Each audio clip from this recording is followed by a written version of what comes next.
ela é organizada em 6 partes. A primeira é a que nós mais vamos tratar, porque são os requisitos gerais, são, tipo, literalmente os mínimos dos mínimos dos mínimos que tem que ser adquiridos, né? E aí as partes de 2 a 6 já são divididos nos subsistemas para poder saber uma avaliação assim mais a fundo de cada um deles. Quais exigências dos usuários foram levadas em conta? Desempenho estrutural, estanqueidade, desempenho lumínico, funcionalidade e acessibilidade, segurança contra incêndio, desempenho térmico, durabilidade e manutenabilidade, conforto tátil e antropodinâmico, segurança no uso e operação, desempenho acústico, saúde, higiene e qualidade do ar e adequação ambiental. Então a gente vai falar rapidinho sobre cada um deles. E depois vocês leem aí, hein, gente? E cada um desses critérios, ainda por cima, a norma de desempenho deixou 3 fatores limites. Lembram lá? Ó, dos nossos critérios de desempenho? Tem 3 fatores limites. O primeiro é o mínimo, que toda edificação tem que ter para poder estar adequada à norma de desempenho. E depois disso, ela ainda colocou mais 2 outros níveis, que é o nível intermediário e o nível superior. Aí você vira e fala assim, ai professora, mas por que ela fez isso se só precisava do mínimo? Ó, imagina, você acha, a gente vai comprar um Minha Casa Minha Vida. O mínimo vai ter que estar ali de qualquer forma. Agora imagina, vocês já viram que hoje em dia o programa Minha Casa Minha Vida, ele tem vários níveis diferentes e aí os valores vão aumentando? Tem apartamento de 500 mil reais que entra no financiamento do Minha Casa Minha Vida, mas com um incentivo governamental menor, obviamente, e é só que ele é mais fácil de financiar pela Caixa. E aí, você vai comprar um apartamento de 500 mil reais. O nível que você deseja de alguns critérios é maior do que de um apartamento de 90 mil. Então, já seria o quê? No nível intermediário.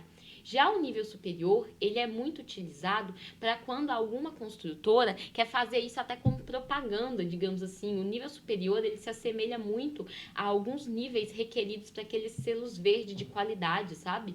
E aí, as pessoas, as construtoras, os engenheiros, arquitetos, eles levam esses níveis em consideração para depois conseguir passar por uma espécie de certificação daquela edificação, ganhar prêmio, o que também é legal e que também chama compradores. Lembrando que cada comprador tem um perfil. Então, o nível mínimo ele é obrigatório.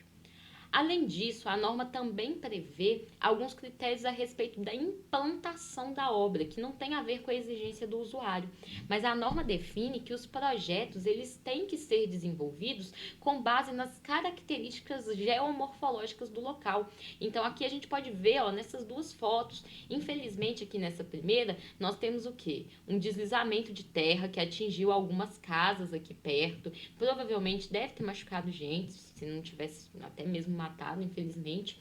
Então, e olha esse projeto aqui do lado. Esse projeto do lado, ele foi construído pensando e respeitando as características do relevo da região. O que provavelmente estimula um deslizamento?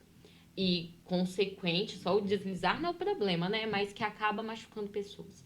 Quer dizer que pode ter feito cortes acima do que deveriam ter sido feito ali naquela encosta. Construíram muito próximos do fim da encosta, então na hora que deslizou, a terra já caiu em cima da casa das pessoas. Enquanto que quando a gente vai, quanto mais a gente respeita, gente, a natureza é perfeita. Como diz a minha mãe ela fica contemplando às vezes as coisas e fala assim, ai, a natureza é tão perfeita, né? E é mesmo. O que foi moldado pela natureza foi moldado ao longo de décadas e décadas e décadas e décadas. Quanto mais a gente não mexer nisso, mais a gente garante a segurança daquele local ali, a gente garante um equilíbrio daquele local. Então, esse segundo projeto, ele foi levado em conta o relevo e foi pensado a respeito disso. Então, a NBR, ela já define que os projetos, eles precisam respeitar essas características e eles precisam levar em conta os riscos a respeito de deslizamentos, de enchentes, de erosões, de explosões e outras coisas para poder fazer a obra. Então, no critério de saúde, higiene e qualidade do ar, a norma prevê que as habitações precisam ter condições adequadas de salubridade. Então, aqui a gente tem, na verdade, uma imagem que eu já trouxe para ser chocante mesmo, né? Não é a mais comum, mas Infelizmente, olha o que a gente tem aqui. A gente tem até crianças brincando perto do lixo, perto do que parece ser um esgoto a céu aberto. Então, nós não temos condições mínimas de salubridade. A norma prevê que, no mínimo, nós temos que dificultar o acesso de insetos e roedores. A gente tem que propiciar níveis aceitáveis de poeira, de micro-organismos, de bactérias, de gases tóxicos perto dessa região da edificação e no seu interior. E também que os gases de escapamentos de veículos e equipamentos não podem invadir o interior das residências. Além disso, ela prevê que nós temos que pensar a respeito da adequação ambiental das nossas edificações. Nós não podemos utilizar materiais, equipamentos que danifiquem muito ou que impactem muito no meio ambiente. Então a gente tem que pensar sim na infraestrutura, a gente tem que pensar no nosso sistema de drenagem. A gente não pode chegar e simplesmente colocar tudo pavimentado, sem ter por onde a água percolar, e aí a gente mandar, não, tudo bem, né? A minha construção tá aqui em cima, então a água vai escorrer para baixo. Ah, tá. Aí chega lá no centro, tá tudo inundado, né, lindão? Não pode ser assim. Então aqui eu coloquei, óbvio, né, uma casinha bem bonitinha, levando tudo em conta, placa solar, telhado verde e tudo mais, ou seja, com baixo impacto ambiental, mas a ideia é desde o básico, lembrando daqueles 3 níveis mínimos. Então, o mínimo é que a gente tem que projetar pensando em minimizar as alterações ao meio ambiente. Além disso, nós temos que ter desempenho estrutural. E aí eu vou até comentar uma coisa que vocês já devem estar vendo em outras disciplinas estruturais específicas de vocês, que tem a ver com os estados limites últimos e estados limites últimos de utilização. O estado limite último, ele vai muito junto até com aquele vida útil que eu contei para vocês, porque ele tem a ver com a paralisação do uso da construção, por ruína, deformação plástica excessiva, instabilização, transformação da estrutura. Então, a edificação ela ficou perigosa. Já os estados limites de utilização são aqueles que comprometem a utilização da obra por fissuração ou deformações excessivas, comprometimento da durabilidade da estrutura, ocorrência de falhas, diminuiu muito o nível de desempenho. E por que eu estou chamando a atenção disso? Os estados limites últimos realmente não tem mais o que fazer. Já nos estados limites de utilização, às vezes nós conseguimos fazer intervenções para poder fazer recuperação estrutural, tá? E aí a gente volta a conseguir utilizar um pouquinho mais aquela edificação. Então, pensando no desempenho estrutural, durante toda a vida útil de projeto, a nossa edificação tem que não ruir nem perder a estabilidade, tem que garantir a segurança dos seus usuários sob a ação de impactos. Então, imagina, você não pode estar dentro de uma casa e aí passa um caminhão pesado na rua, cai um pedaço do seu telhado na tua cabeça, tá ficando doido? Não pode acontecer isso. Não pode provocar sensação de insegurança. Então, se você chegar numa edificação e tiver uma trinca, você não pode olhar para aquela trinca e pensar assim, nossa senhora, eu tô achando que esse trem vai cair. Sabe? É diferente, gente. A gente vê uma trincazinha e a gente pensa, nossa, uma trincazinha. A gente vê uma trincazinha desse tamanho, a gente pensa assim, meu Deus do céu, não devia estar aqui dentro, esse trem vai dar merda. Fala ou não fala, que é isso que a gente pensa. Então, a gente também não pode repercutir estados inaceitáveis de fissura, não pode prejudicar a utilização normal de portas, janelas, instalações hidrossanitárias. E a gente tem que conseguir manter interações adequadas do solo com o entorno. A gente não pode ver que o solo tá até abaixando, o trem tá ficando quase que em cima, né? Com relação à segurança contra o fogo, a norma prevê que a gente tem que primeiro garantir a integridade física das pessoas e só depois pensar na segurança do patrimônio. Então, pensar em não ter, como é que chama? Prejuízo de patrimônio é só depois. Primeiro a gente tem que pensar na segurança das pessoas. Então a gente tem que dificultar o princípio do incêndio e também a gente tem que dificultar a propagação do incêndio das fumaças. A gente tem que possibilitar que o combate do incêndio aconteça com água previamente reservada, coisa que vocês veem lá na disciplina, né? Acho que é hidráulica 2, que é instalações prediais para vocês, que a gente tem uma reserva de incêndio na caixa d'água que ela não pode conseguir ser utilizada de forma normal. A gente tem que ter equipamentos temos que ter extintores de incêndio, temos que ter sinalização e iluminação de emergência, a gente tem que ter facilidade de fuga e também tem que ter desempenho estrutural da nossa edificação enquanto nós estamos tentando fugir. Então, a edificação não pode, no meio do incêndio, cair do nada. E aí, você, além do problema com incêndio, você teria um problema estrutural. Com relação à segurança no uso e operação, a norma fala bastante sobre requisitos e critérios para minimizar principalmente esses acidentes domésticos, sabe? Possibilidade de ferimentos dentro da habitação, como por exemplo choques elétricos, porque as instalações elétricas não estão feitas de forma adequada, tropeções, porque ficaram aqueles degrauzinhos. Ai, eu acho que todo mundo já passou por isso em algum momento, né? Que você vai passar, principalmente quando você sai de uma área molhada, que tem realmente esse desnível, né, para a água do banheiro não passar pro corredor quando você tá lavando, por exemplo. Mas aí o degrauzinho, ele é tão pequenininho, mas tão pequenininho, que aí você pega e faz assim, né, que assim, você vai, aí você quer pra frente. Isso não é adequado, então tem que ter ou uma rampinha, ou então realmente ser um desnível que não vá causar uma tropeção. A gente tem que ter pisos que não sejam escorregadios, a gente tem que evitar formas de queda, de queimadura, então tudo isso é previsto na nossa norma. A gente também tem critérios de funcionalidade e acessibilidade.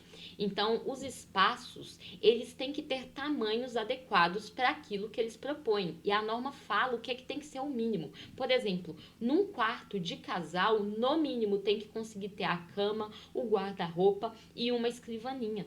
Num quarto de solteiro, a mesma coisa. Então, não adianta a gente simplesmente colocar um quarto lá, falar que vai fazer um quarto de casal de 2 por 2, 4 metros quadrados. Muitas vezes, se não couber tudo isso, então não vai estar adequado à norma de desempenho. E eu acho que isso, todo mundo que já visitou uma casa de interesse social, uma habitação de interesse social que não seja adequada, já teve esse sentimento de que o quarto não cabe nada. Quarto não cabe nada, tipo, você não consegue malemar. Se você abrir a porta do guarda-roupa, você não consegue deitar você não, então você abrir a porta do guarda-roupa, você tem que subir em cima da cama. Então, isso não é adequado.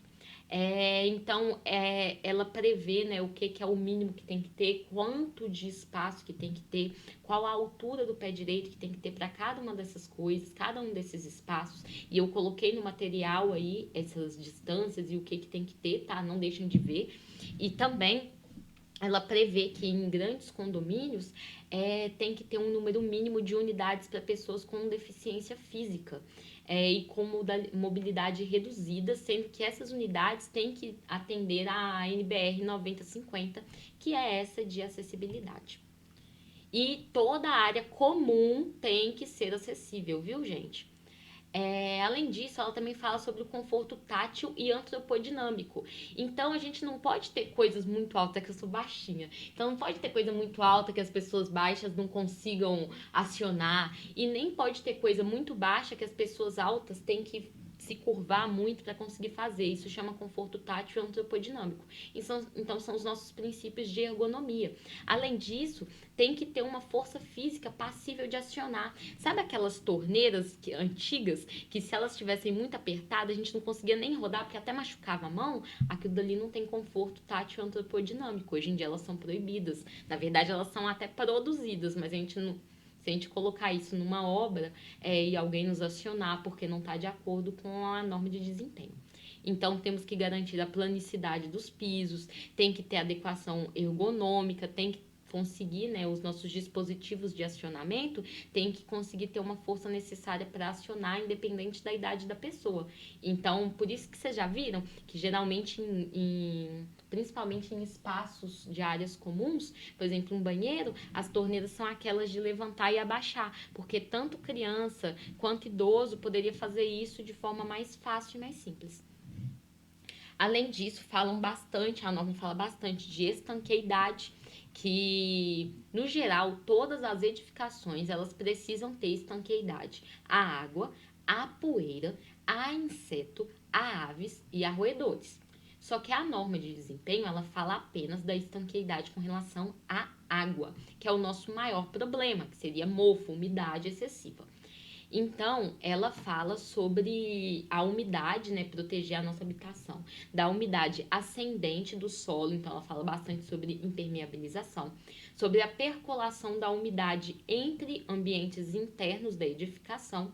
Então, áreas molhadas não podem mofar a área seca, né, que tem ali do lado, e infiltração de água de chuva, que a gente nunca quer que a água de fora venha para dentro da nossa casa, né? É... E aí eu até chamo a atenção, vou passar todos aqui, ó, sobre a diferença entre áreas molhadas e áreas molháveis. Por quê? Muita construtora pega a gente no pulo desse gato aqui, porque tem diferença. Áreas molhadas são áreas da edificação cujo uso e a exposição pode resultar na formação de uma lâmina d'água pelo uso normal. Não foi que você pegou um balde, tacou a água ali. Por exemplo, o que é uma área molhada? Um box do banheiro. Gente, a gente vai ligar o chuveiro, vai molhar, vai molhar. É uma área molhada. Uma área de serviço é considerada área molhada. E áreas descobertas, por exemplo, uma sacada que não tem cobertura, é uma área molhada. Nessas áreas molhadas, os construtores são obrigados a impermeabilizar antes de vender. Não pode vender sem impermeabilização. E aí tem mais uma coisa. Por exemplo, um banheiro com chuveiro. Se o construtor te entregar o banheiro com box, ele pode impermeabilizar só a área do box. Agora, se ele te entregar o banheiro com chuveiro sem box, que é muito comum, e aí o comprador, né, que vai colocar o box, então ele vai ter que ter impermeabilizado todo o banheiro. Por quê? Ele não pode passar para você a responsabilidade de comprar um box antes de tomar um banho. Se ele queria que não molhasse fora, então ele teria que ter te dado o box de presente, tá bom? E aí a gente tem as áreas molháveis. As áreas molháveis são áreas que são passíveis de terem lâminas d'água. Só que essas lâminas provavelmente aconteceriam porque nós, como usuários, levamos água para aquele ambiente. Não é uma coisa natural. Então, essas áreas molháveis, no requisito mínimo, elas não são obrigatoriamente entregues impermeabilizadas. Infelizmente, porque a gente bem que queria. E o que dá mais uau disso é principalmente banheiros que são entregues com box, e aí a parte, né, para fora do box não é impermeabilizada, e também banheiros que são lavabos, né, que não tem o chuveiro, e eles também não são impermeabilizados.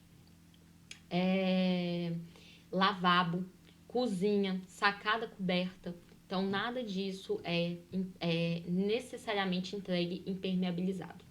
Então, na dúvida, procura um ralo. Se tiver um ralo, mesmo que não esteja impermeabilizado, a gente já consegue, se der algum problema muito sério, a gente já consegue adicionar na justiça. Porque se tinha um ralo, é porque a pessoa esperava que você ia jogar balde ali, né?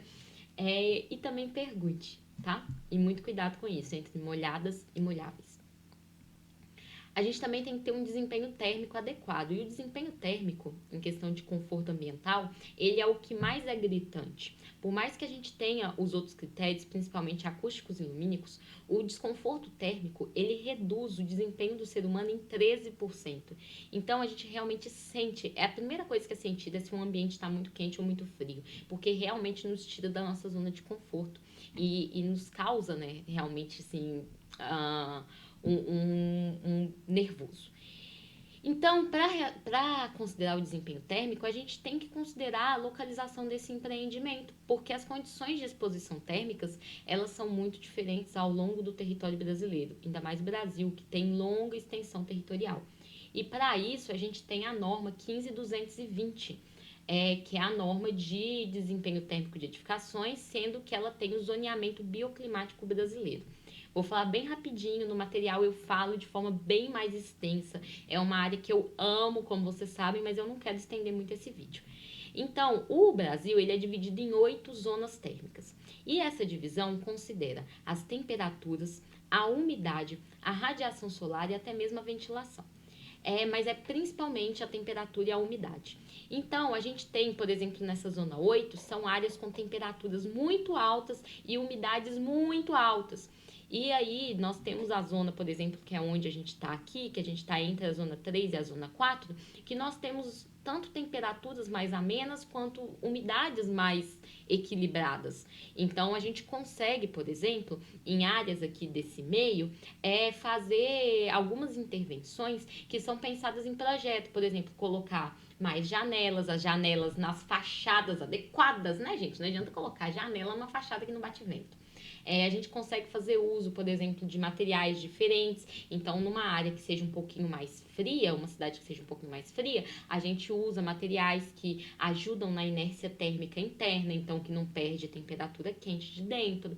Enquanto que em áreas mais quentes, a gente faz o contrário, escolhe materiais que ajudem a resfriar mais rapidamente, coloca parede de vegetação. Tudo isso eu falo detalhadamente no material. E aí, essa norma, ela pensa exatamente isso. Ela divide o Brasil e ainda por cima fala quais as intervenções que a gente deve fazer de acordo com a zona que a cidade está, quando a gente vai construir algo naquela cidade. E nessas zonas muito uau, tipo essa zona 8, que é muito quente, muito úmida, chega um ponto que a gente não tem o que fazer. A gente tem sim, aí sim, que usar o acionamento, né? Usar estratégias que são ativas, por exemplo, o ar-condicionado. Então, a gente considera as condições térmicas internas melhores do que as externas, é o que a gente quer. Então, a gente adequa as nossas coberturas, adequa as nossas paredes externas e adequa as nossas aberturas para ventilação natural. E aí, a norma fala sobre os critérios a respeito dessas condições naturais de insolação e ventilação. E aí fala que a gente tem que considerar o local da obra, fala que a gente tem que considerar a finalidade, né, e as características da nossa edificação, então os nossos materiais, o número de pavimentos, as dimensões dos cômodos, o pé direito. Fala que a gente tem que considerar os tipos de atividade no interior do imóvel e também qual é o perfil do nosso usuário. Sobre o desempenho acústico, a gente fala bastante, a norma fala bastante sobre o fato de que entre unidades diferentes, nós temos que garantir o isolamento acústico. Então, ela fala tanto sobre o isolamento de impacto, que é aquele que vai batendo, sabe? Que nem eu falei da história da pessoa ficar andando com salto alto no andar de cima, aquilo dali é um ruído de impacto. Quanto os ruídos aéreos, que seria no caso de alguém ligar uma música ou ligar uma televisão. Então, a norma de desempenho, ela prevê que a gente tem que garantir o desempenho entre unidades diferentes. Ó que legal, aqui nós temos essa foto, ó, duas unidades, uma em cima e uma embaixo. A de cima tá tendo uma festa. Percebam que num bom isolamento acústico adequado, essa pessoa que tá aqui no de baixo tá conseguindo dormir mesmo com uma festa em cima da cabeça dela. Aí eu chamo ainda mais atenção para pensar, ó, aqui tem um bebê com a mãe. Ela também tá conseguindo com o bebezinho dormindo calmamente, porque tem esse isolamento. A norma de desempenho, ela não prevê critérios de desempenho acústico entre ambientes de uma mesma unidade, tá bom? Então, entre a mesma unidade não tem. Se o seu coleguinha de apartamento gosta de ouvir som alto, infelizmente, você não pode acionar juridicamente por causa da norma de desempenho, ela não prevê isso. Então, ela mostra critérios para atenuar ruídos de impacto e ruídos de som aéreo, tanto de dentro quanto de fora da edificação, e também entre áreas privativas e áreas comuns, mas não entre áreas diferentes. Entre áreas diferentes de uma mesma unidade. Além disso, também fala sobre o desempenho lumínico, e aí nós temos, né, a norma 5413 que fala sobre iluminação artificial. E aí fala sobre o que é necessário para várias tarefas e atividades, só que essa norma 5413 não fala sobre a iluminação natural. E a norma de desempenho prevê iluminação natural, mesmo porque ela pensa muito sobre o impacto ambiental no geral, né? Então a gente sabe que temos estratégias que podemos fazer para poder fazer com que as pessoas gastem menos energia, porque precisem menos de iluminação artificial. Então, ela fala sobre como nós podemos melhorar o desempenho lumínico da nossa habitação de acordo com diversos recursos, até mesmo com relação a pinturas, tipo, aonde usar cores claras, aonde colocar caixilhos com áreas envidraçadas, ela fala sobre tudo isso. E aí ela prevê que durante o dia, sala de estar, dormitórios, copa, cozinha e área de serviço devem receber iluminação natural, normal do exterior para o interior. e que a iluminação artificial ela deve ser utilizada, necessária, apenas no período noturno, para atividades normais. Então, por exemplo, aqui, ó, nesse cômodo que eu tô, nesse momento, tô com uma luz, porque eu estou gravando para vocês. Isso não é uma atividade comum. Mas se eu estivesse aqui simplesmente no meu quarto, no meu escritório, fazendo atividades normais, eu deveria ser capaz de apagar todas as luzes e ficar apenas com a minha luz natural. E por último, a norma fala sobre durabilidade, sobre manutenabilidade. Sobre durabilidade, é uma exigência econômica do usuário. A gente quer que algo dure, ainda mais uma casa, né, gente? Que a gente vai pagar, geralmente financiada em 35 anos. Então, ela interfere diretamente no custo global do bem. Além disso, ela interfere também no impacto ambiental. Quanto maior algo dura, maior uma casa dura, menor a exploração de recursos naturais, sejam eles renováveis ou não. Menor o consumo de água e de energia, menor o teor de poluentes gerados nas fábricas e no transporte dessas matérias-primas e produtos. Além disso, a habitação é algo muito desejado pelas pessoas. Então, tem que ter, sim, características aceitáveis de desempenho. E a durabilidade, ela está relacionada com a nossa vida útil de projeto, que é quanto que nós já prevemos que algo vai durar antes de ter que realizar grandes intervenções.